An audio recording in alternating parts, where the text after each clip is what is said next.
Las especulaciones teóricas plasmadas en una gran cantidad de textos que Freud llevó adelante antes del año 1900 son consideradas prepsicoanalíticas.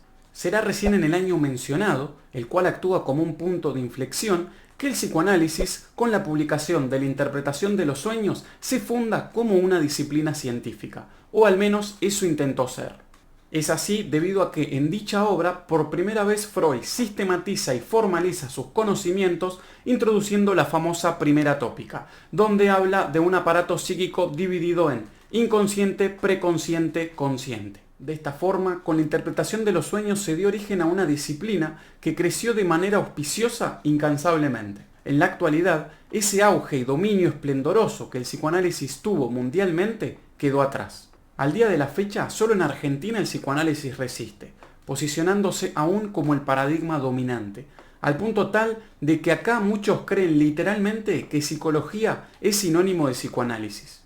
Mientras que en el resto de los países el psicoanálisis no es más que una teoría marginal catalogada peyorativamente como pseudocientífica. Ahora bien, ¿tiene la ciencia un discurso unívoco? ¿Hay modos de concebir a la ciencia que difieren en su manera de definir al psicoanálisis? Quédate que hoy te cuento la propuesta de una eminencia nacional, la del filósofo y sociólogo argentino que dedicó su vida al estudio de la epistemología y metodología de la investigación. Su nombre, Juan Samaja.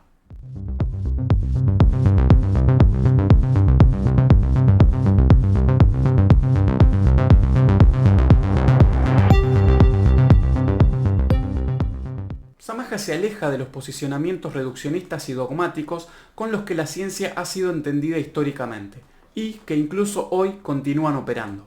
Demuestra que el método científico es el resultado histórico de un arduo proceso dialéctico y entiende entonces a la ciencia como una construcción humana, por ende cultural, plagada de contradicciones y limitaciones. Indica que, al ser las sociedades altamente diversificadas, hay un sinfín de intereses contrapuestos y que, al ser la ciencia una práctica social inmersa en entramados culturales, los paradigmas científicos hegemónicos están al servicio de intereses ideológicos, políticos y económicos.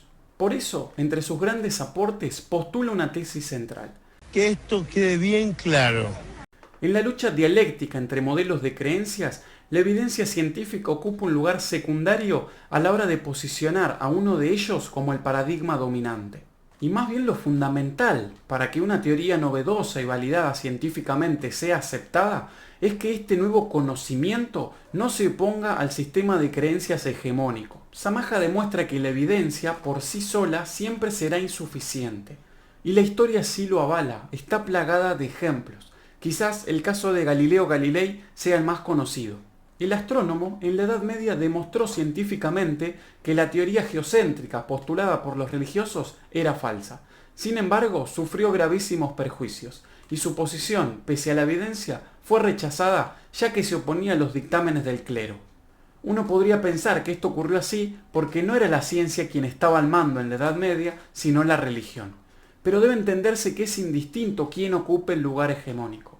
En verdad la clave radica en que, una vez posicionado un paradigma como el dominante, cualquiera sea, éste combatirá a quienes lo contradigan. De todas formas, no hay que confundirse. Debe quedar claro que esto no se hace con malas intenciones. No es que de manera pactada y deliberada conscientemente los sujetos se ponen de acuerdo para desestimar la evidencia de los demás sabiendo que ésta es válida.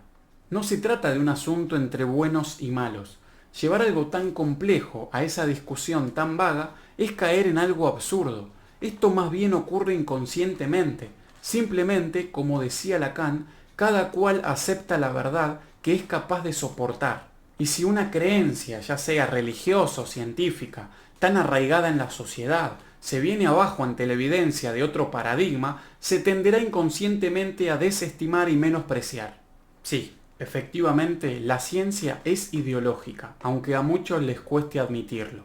Trayendo ejemplos no tan lejanos, solo basta con ver cómo ésta estuvo al servicio del patriarcado cuando afirmaba que las mujeres tenían el cerebro más pequeño que los hombres, o cuando a fines del siglo XIX en Argentina el higienismo argumentaba científicamente que ellas no podían realizar las mismas prácticas deportivas que los varones. También tenemos casos como el de la eugenesia y la división humana en razas que llevó a que literalmente se aniquilen a millones de personas en la Shoah. Sumémosle la patologización de la homosexualidad, entre otros sucesos. Hoy, todo eso científicamente demostrado en el pasado ha quedado atrás. Las razas ya no existen, la homosexualidad ha dejado de ser patologizada y las mujeres pueden llevar adelante las mismas prácticas deportivas que los hombres. De hecho, continuando en esta dirección, hoy mismo hay un ejemplo clarísimo. Veamos lo que ocurre con los agrotóxicos. Los científicos que trabajan para las empresas productoras de dicho químico argumentan que la evidencia data de que estos no son nocivos en lo absoluto, sino más bien todo lo contrario. Benefician a la producción de alimentos y, consecuentemente, a la humanidad toda.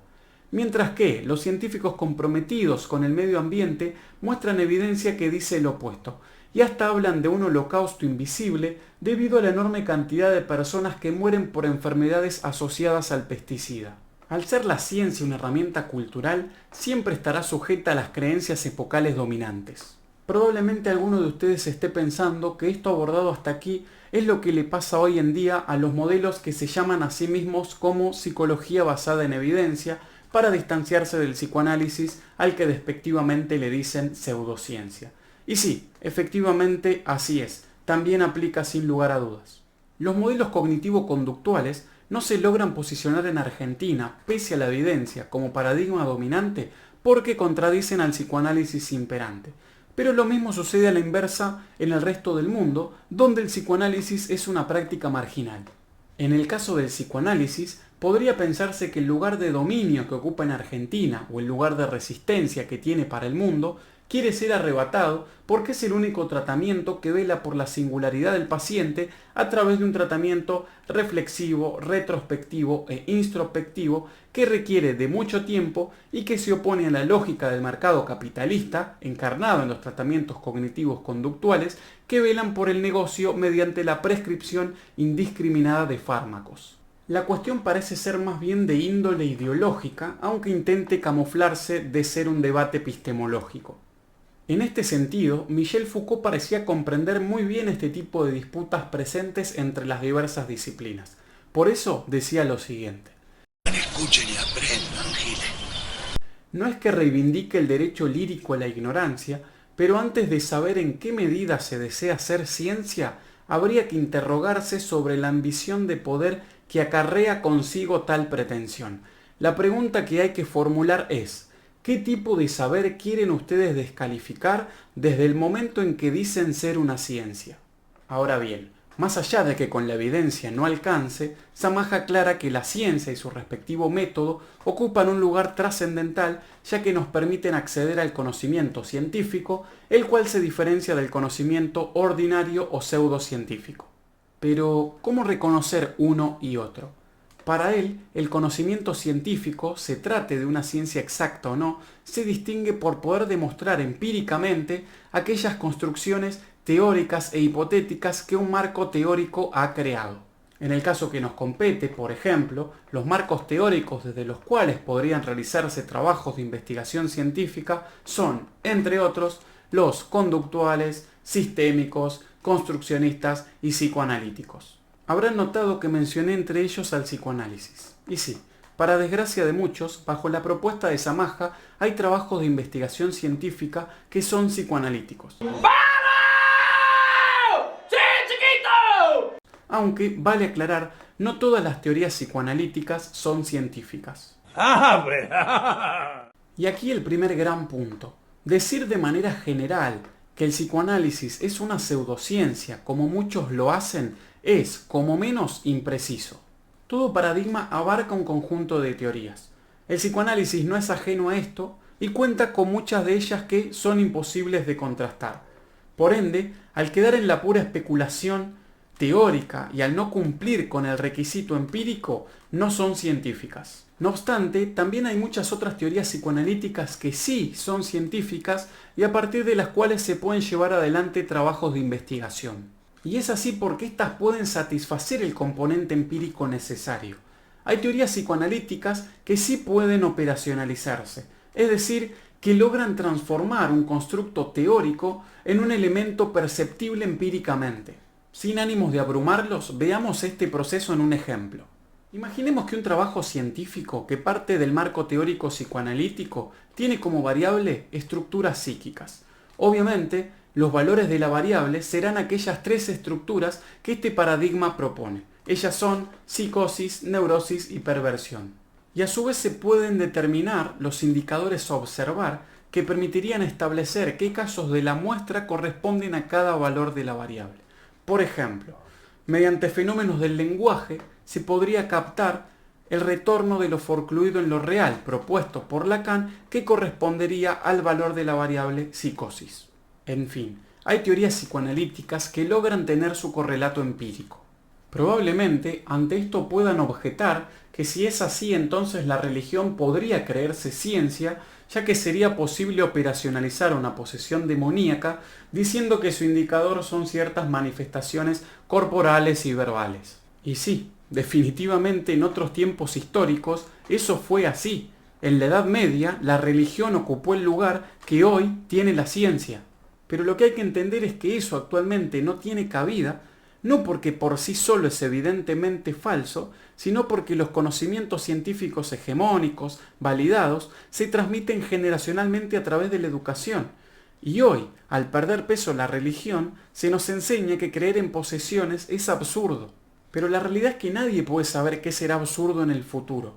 Así como en el presente, para la ciencia, creer en el demonio es una tontería, las creencias científicas actuales puedan ocupar ese lugar el día de mañana.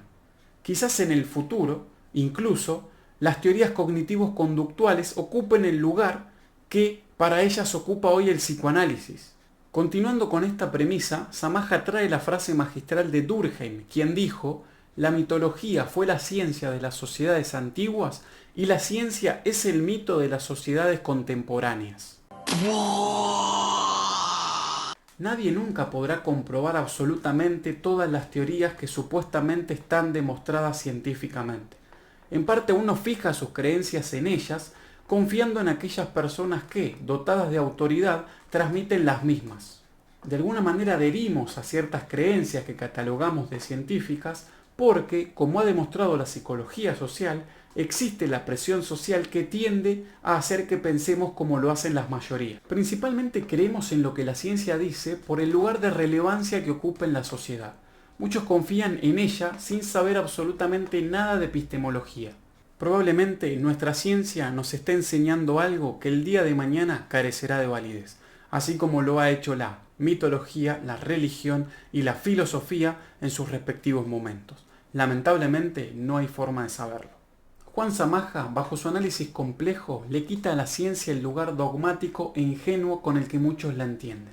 Es fascinante comprender que bajo su propuesta, trabajos de investigación científica que parten de paradigmas diferentes, incluso antagónicos, pueden dar resultados opuestos pero igualmente válidos, ya que lo primordial para él es que cada uno a su manera pueda efectuar la operacionalización, es decir, la transformación empírica de lo teórico.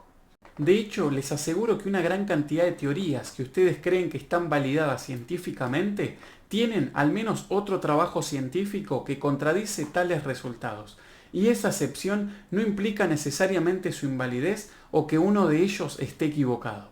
Los estadios propuestos por Piaget, por ejemplo, no se encontraron en niños de ciertas culturas, así como tampoco las teorías de la percepción, que según la Gestalt eran universales, se presentaron en algunos sujetos.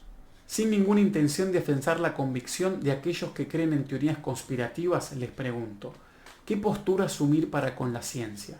Sabiendo que la misma puede reproducir lógicas que el día de mañana sean consideradas aberrantes, así como ocurrió en su momento, por ejemplo, con la patologización de la homosexualidad. Tenemos en cuenta que al reproducir sin crítica alguna creencias científicas, ¿podemos estar siendo cómplices de aquello que daña a los demás? El mismo Freud en reiteradas oportunidades sostuvo que si el psicoanálisis era refutado científicamente, él mismo abandonaría sus propias teorías. Si bien mi propuesta es anacrónica, te pregunto, ¿crees que si el padre del psicoanálisis viviese actualmente y si conociese otras teorías, hubiese procedido como dijo? ¿O de todas formas se hubiese aferrado a sus teorías, como muchos hacen actualmente, tal vez sin poder renunciar a sus creencias por el dolor que eso conllevaría? Modifico y amplío la pregunta. Cualquiera sea el paradigma al que nos aferremos, ¿estamos preparados para renunciar a nuestro sistema de creencias si la evidencia nos dice que estamos equivocados?